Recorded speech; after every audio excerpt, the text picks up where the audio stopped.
Olá, gente, tudo bem? Estamos aqui para mais uma live, né? E essa live de hoje nós vamos falar sobre um assunto que é interessante para todos nós, né?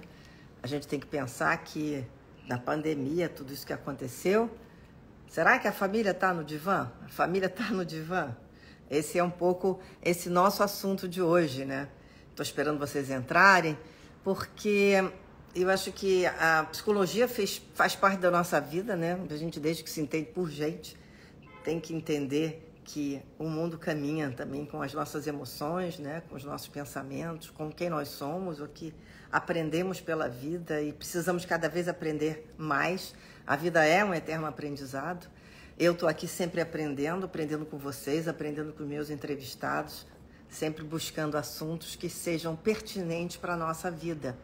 Acho que cada vez mais a gente precisa se informar, se dedicar àquela reflexão sobre a nossa vida, e sobre a nossa família e sobre quem está à nossa volta, sobre o próximo, né? São tantas, vamos dizer assim, solicitações para que a gente fique realmente antenado, que muitas vezes a gente até não consegue fazer todas as coisas que gostaria, mas se a gente puder sempre tentar entender melhor o mundo ao nosso redor e se inserir nele de uma maneira bonita, pertinente, qualitativa, né, produtiva, de ajuda ao próximo, é isso aí. Estou falando bastante, mas eu vou agora mostrar para vocês. A gente vai falar sobre esse livro aqui, ó. Desafios à Terapia de Casal e de Família. É um livro que foi organizado pela psicóloga Wanda Lúcia Diorio Benedito, né? Tem várias psicanalistas aqui que falam sobre assuntos diversos, mas a gente vai conversar com a Wanda, porque ela organizou o livro, e para saber exatamente como é que a gente bota a família no divã. Vamos ver se a gente coloca a família no divã com a Wanda. Vamos ver se ela entra aqui. Wanda entrou. Oi, Wanda, tudo bem?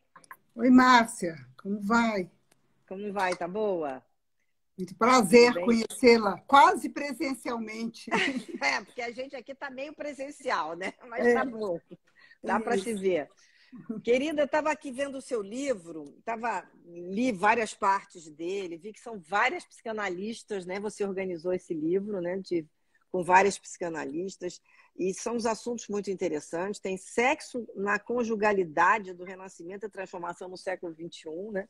Tem coisas assim muito atuais, tem a questão toda do mundo digital.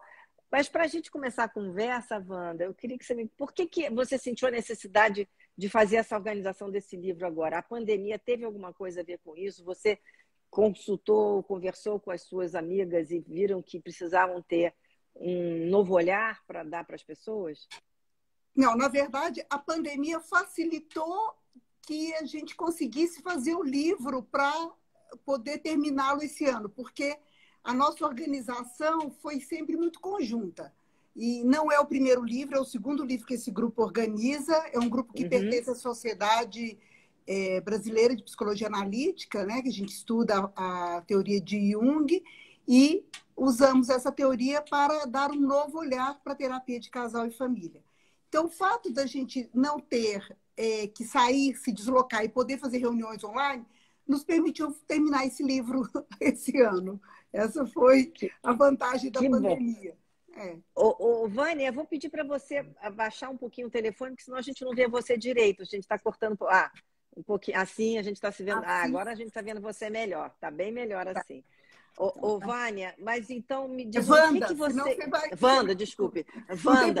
Wanda, o que vocês, então, nessas reuniões, entenderam desse momento difícil da pandemia, que você possa falar para a gente algumas coisas que vocês captaram nesse momento? Então, assim, na verdade, o livro já estava planejado antes da pandemia. Como eu disse, a gente já estava fazendo esse livro antes da pandemia. A pandemia que nos permitiu acelerar o processo. Então, a gente discutia muitas coisas da pandemia, inclusive as nossas questões pessoais ali, porque eram reuniões semanais que nos davam um espaço para trocar alguns casos, fazer até umas supervisões, uma intersupervisão de alguns casos para poder entender esse momento.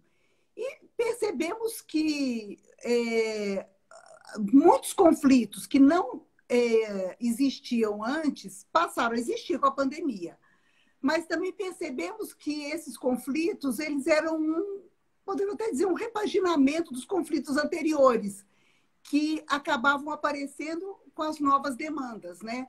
De olhar filho, lição de casa, cachorro, comida, tarefas domésticas, né? Enfim, vimos que, no início, alguns casais até queriam ficar mais junto, mas prolongou demais, né? Então, os conflitos começaram a aparecer também, né?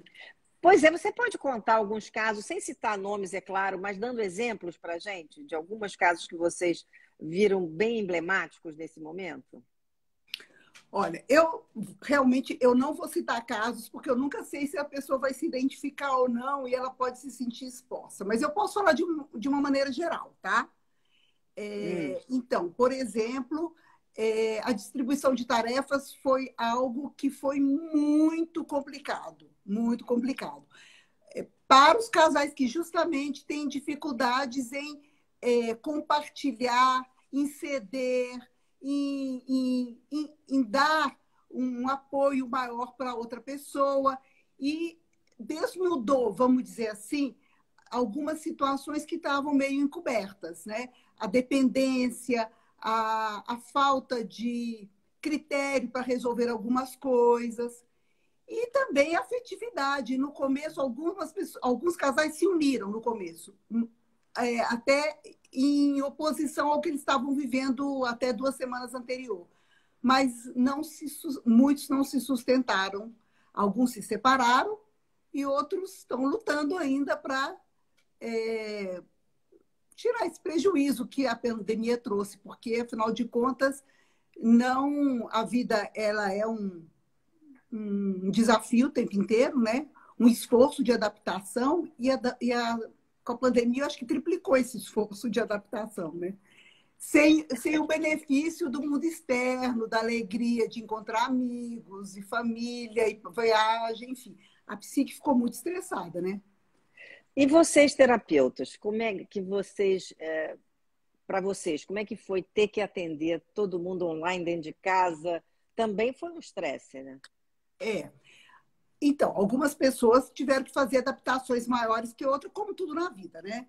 Então, às vezes tiveram que deslocar filhos de quarto, outros até iam até para o consultório, quando o consultório tinha alguma proteção. O problema maior não foi tanto a nossa adaptação, mas dos clientes que queriam fazer terapia e não tinham espaço privado. Então, o setting terapêutico, isso foi muito interessante, Márcia. O setting terapêutico, antes, muito protegido, né?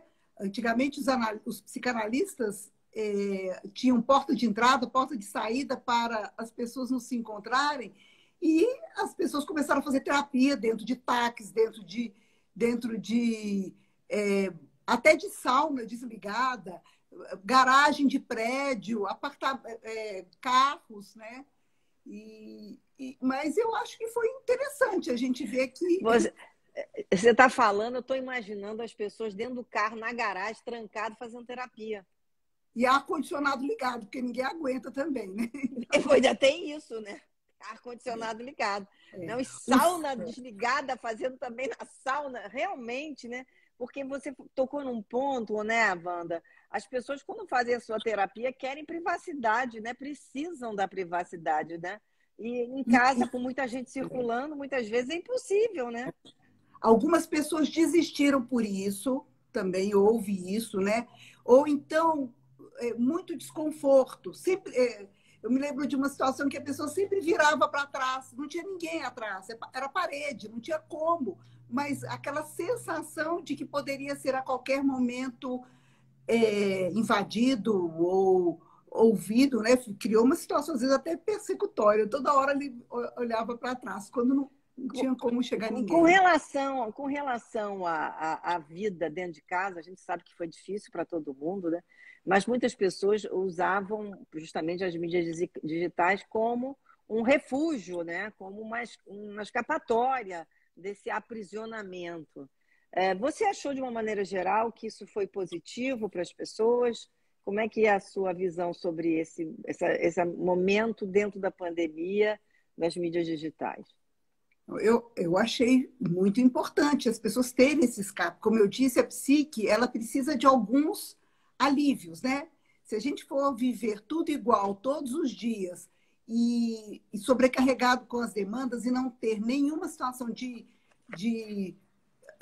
conforto psicológico, a psique, como muita gente estressou, como muita gente foi parar em psiquiatra, né? Os psiquiatras em São Paulo, não sei no Brasil, mas acho que sim, não tem mais horário, não tem como. Você vai marcar uma consulta mais de semanas, porque realmente qualquer situação desafiadora, Márcia, e que traz a gente pode falar, né, que a pandemia foi um estresse, um estressor na vida das pessoas. A gente tem vários estresses ao longo da vida, Claro. normais, né? Um casal casa, tem filho, é um estresse. Criança vai para a escola, é outro estresse, mas um estresse quase que programado. Gente, são os estressores da vida normal. Mas a pandemia, como doença, como desemprego, como vários outros, trazem um estresse adicional e que a estrutura psíquica tem que dar conta de mais isso, né? E para algumas pessoas, essa capacidade de se adaptar e tirar o melhor da situação, às vezes é difícil, né? Aí espera que o outro te dê isso, e aí vem o problema conjugal. Tem todos os problemas, né? E os relacionamentos amorosos na pandemia? Qual foi a sua observação com relação a isso?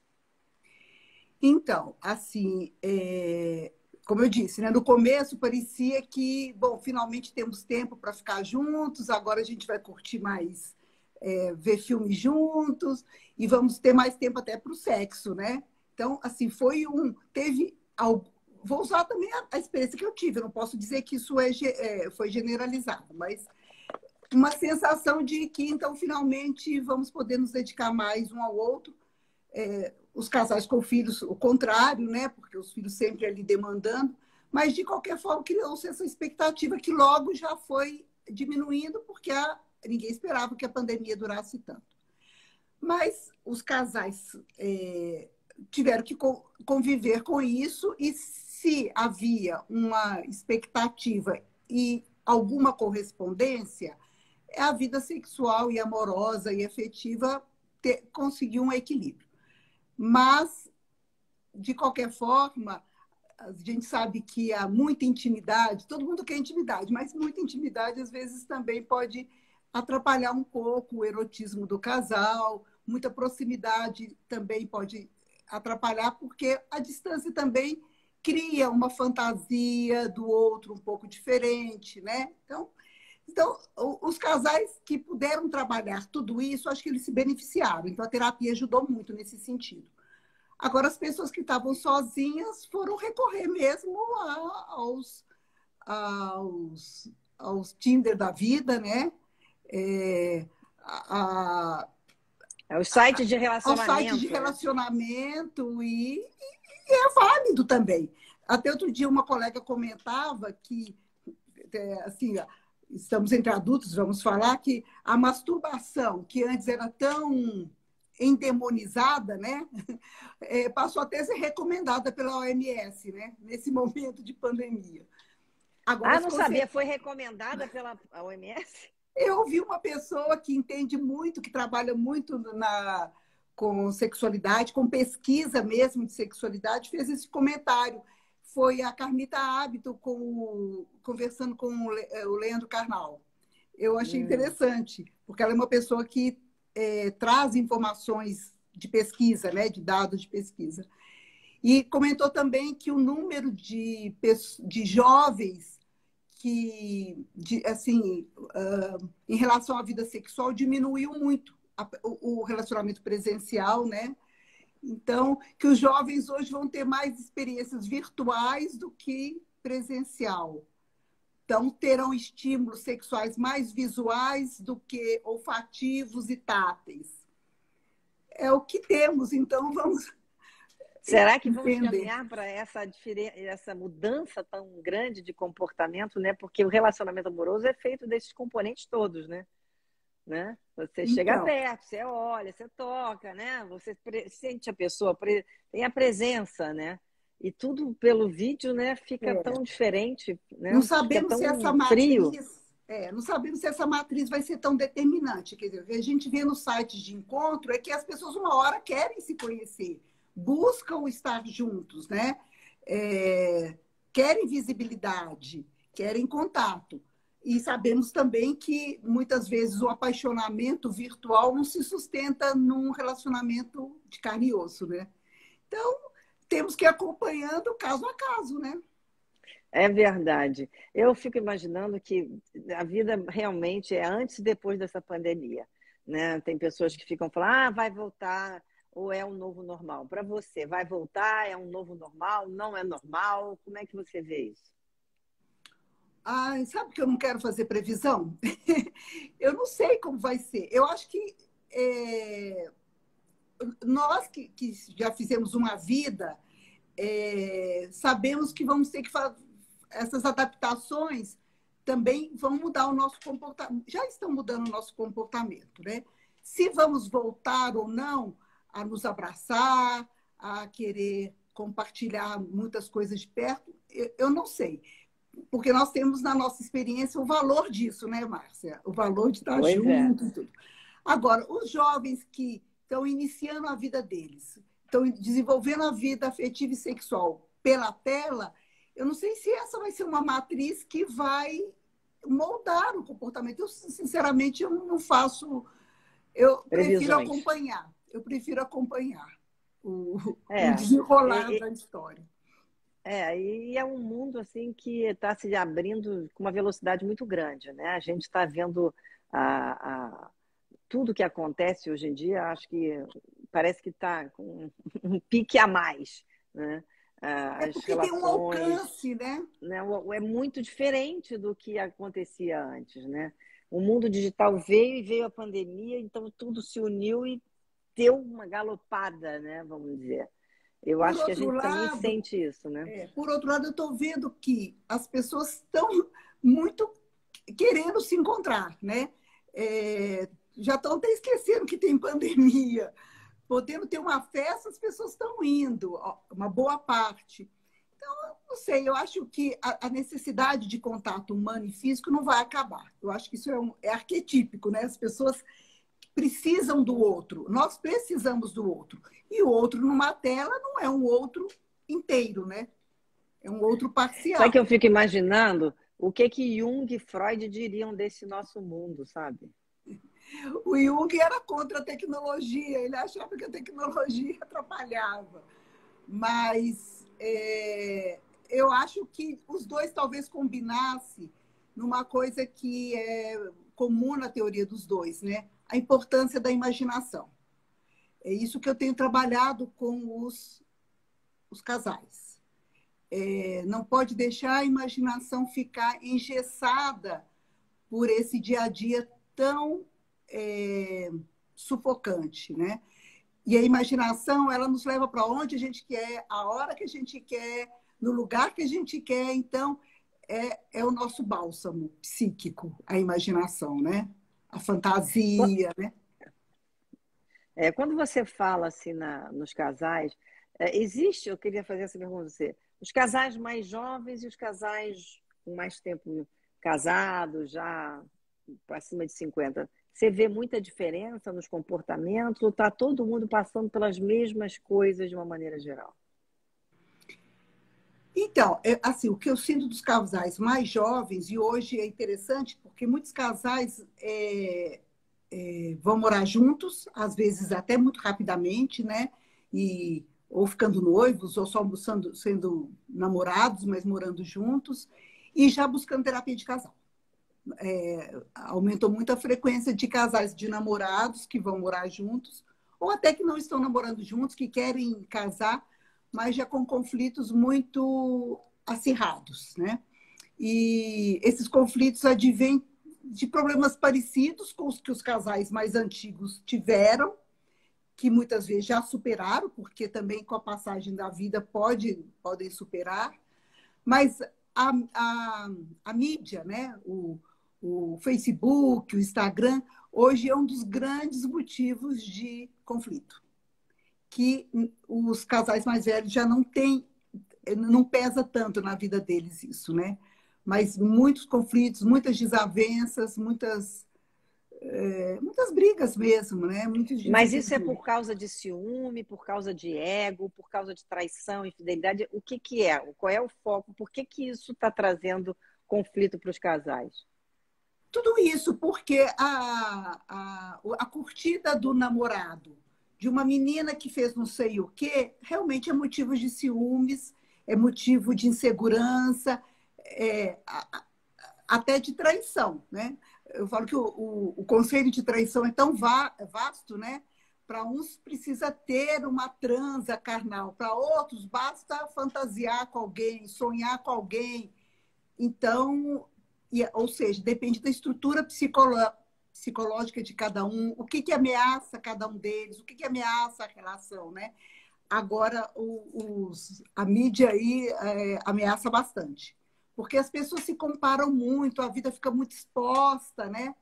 E as pessoas se revelam também assim, né? Então, eu vejo que esse é um dos grandes conflitos, o quanto que as pessoas ficam no celular, e aí querem senha, e o outro acha que tem privacidade, não precisa dar senha, deveria confiar, mas se você não dá senha, porque você tem alguma coisa a esconder, então alimenta a fantasia, a paranoia, vamos dizer assim, né? É verdade. Agora, como terapeuta, um casal super jovem que está se juntando para morar junto, alguma coisa, e já busca terapia de casal, é um prognóstico bom ou isso já revela que essa relação talvez não tenha assim um sucesso, não tenha assim uma realização que se possa contar?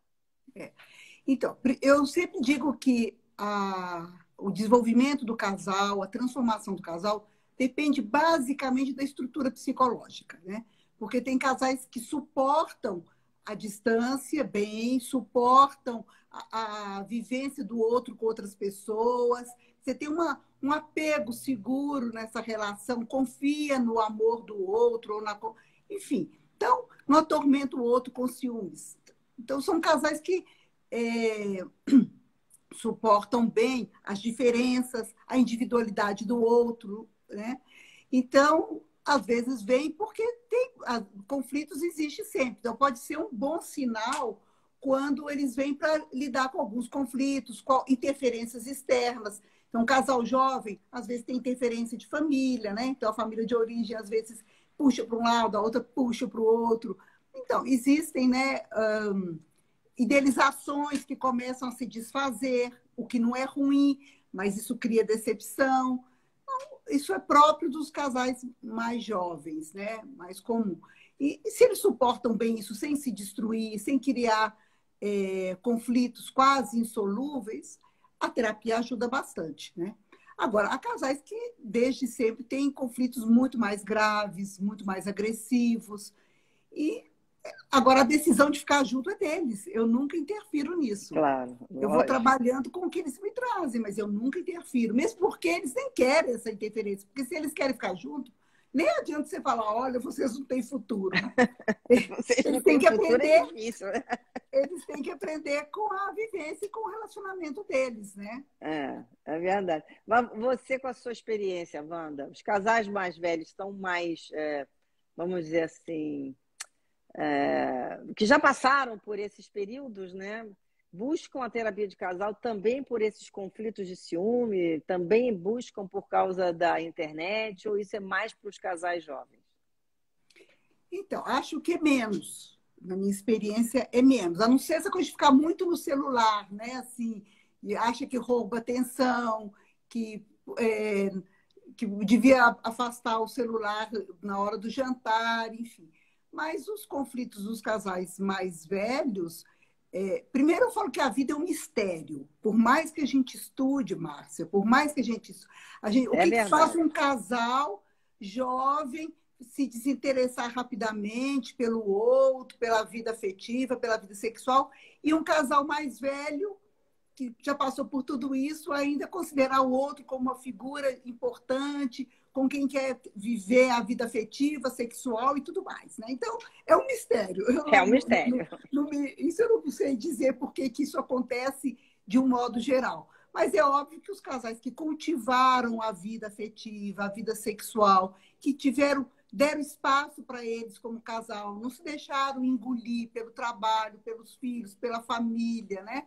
E tiveram uma vida mais aberta de experiências e de interesses, tiveram algum sucesso, pelo menos algum sucesso profissional, tão estáveis financeiramente. É uma série de coisas que contribuem para o casal envelhecer bem, né? E até isso, né? Como envelhecer junto, né? Às vezes algumas diferenças ainda existem e como eles lidam com isso, né? Mas acho que os casais que sobreviveram a isso e não tornam a vida deles pesada, ao contrário, percebem que, sei lá, lançaram os filhos para a vida e agora eles podem cuidar deles, são os casais que têm chance de ainda tirar prazer e satisfação na relação, né? Eu acho que essa pandemia foi realmente algo que ninguém esperava, né? E tem sido uma escola em todos os sentidos, em várias áreas da nossa vida, né? Acho que na psicologia foi assim... Eu estava desde o início aqui fazendo as lives, desde o ano passado, né?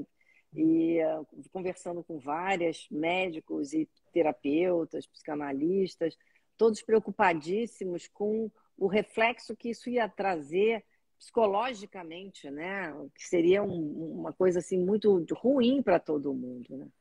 Então, os e casos as pessoas iam precisar de muita ajuda psicológica. Você está notando isso também, Não, né? eu estou notando isso, mas é interessante ver que cada faixa etária do casal, um casal sem filhos viveu o conflito de uma determinada forma. Casal com filho pequeno de 1, 2, 3 anos, de outra forma.